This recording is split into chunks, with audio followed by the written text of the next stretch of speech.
I weep for the liberty of my country when I see at this early day of its successful experiment that corruption has been imputed to many members of the House of Representatives, and the rights of the people have been bartered for promises of office. Money is power, and in that government which pays all the public officers of the states will all political power be substantially concentrated. It is to be regretted that the rich and powerful too often bend the axe of government to their own selfish purposes. Take time to deliberate, but when the time for action arrives, stop thinking and go in. You must pay the price if you wish to secure the blessing. There is no pleasure in having nothing to do. The fun is having lots to do and not doing it.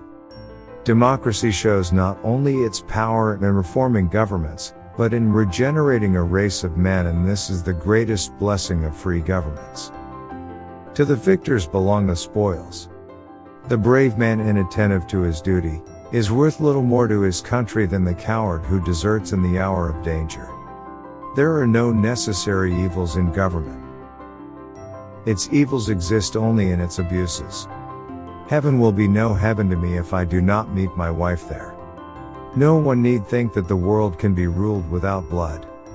The civil sword shall and must be red and bloody. Elevate those guns a little lower. The wisdom of man never yet contrived a system of taxation that would operate with perfect equality. All the rights secured to the citizens under the Constitution are worth nothing, and a mere bubble, except guaranteed to them by an independent and virtuous judiciary. The duty of government is to leave commerce to its own capital and credit as well as all other branches of business, protecting all in their legal pursuits, granting exclusive privileges to none. Unless you become more watchful in your states and check the spirit of monopoly and thirst for exclusive privileges, you will in the end find that the control over your dearest interests has passed into the hands of these corporations. The great constitutional corrective in the hands of the people against usurpation of power, or corruption by their agents, is the right of suffrage, and this when used with calmness and deliberation will prove strong enough. The Constitution and the laws are supreme and the Union indissoluble. Mischief springs from the power which the moneyed interest derives from a paper currency which they are able to control, from the multitude of corporations with exclusive privileges, which are employed altogether for their benefit. Mr. Van Buren, your friends may be leaving you, but my friends never leave me. Every diminution of the public burdens arising from taxation gives to individual enterprise increased power and furnishes to all the members of our happy confederacy new motives for patriotic affection and support. The people are the government, administering it by their agents. They are the government, the sovereign power. Peace, above all things, is to be desired, but blood must sometimes be spilled to obtain it on equable and lasting terms. Every good citizen makes his country's honor his own, and cherishes it not only as precious but as sacred. He is willing to risk his life in its defense and is conscious that he gains protection while he gives it. Any man worth his salt will stick up for what he believes right, but it takes a slightly better man to acknowledge instantly and without reservation that he is in error. The Bible is the rock on which this republic rests. The planter, the farmer, the mechanic, and the laborer form the great body of the people of the United States. They are the bone and sinew of the countrymen who love liberty and desire nothing but equal rights and equal laws. I have always been afraid of banks. Americans are not a perfect people, but we are called to a perfect mission. Nullification means insurrection and war, and the other states have a right to put it down. Our government is founded upon the intelligence of the people.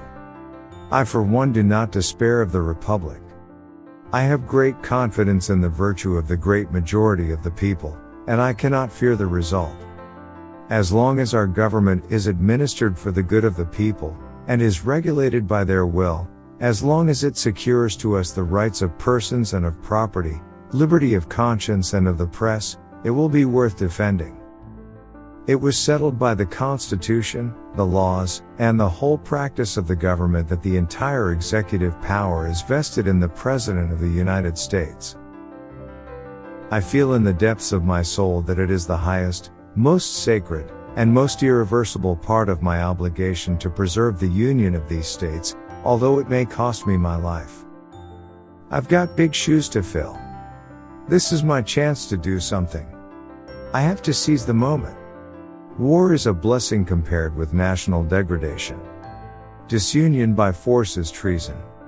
If the union is once severed, the line of separation will grow wider and wider, and the controversies which are now debated and settled in the halls of legislation will then be tried in fields of battle and determined by the sword. Fear not, the people may be deluded for a moment, but cannot be corrupted. We are beginning a new era in our government. I cannot too strongly urge the necessity of a rigid economy and an inflexible determination not to enlarge the income beyond the real necessities of the government. I would sincerely regret, and which never shall happen whilst I am in office, a military guard around the president.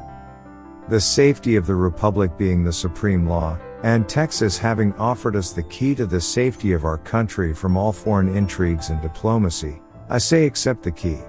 And bolt the door at once.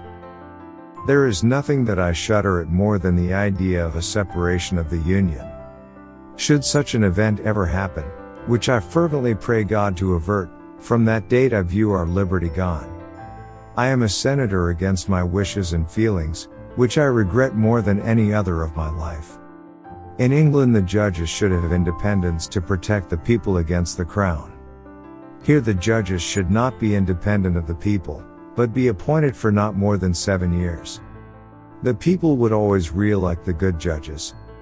I cannot consent that my mortal body shall be laid in a repository prepared for an emperor or a king. My republican feelings and principles forbid it. The simplicity of our system of government forbids it.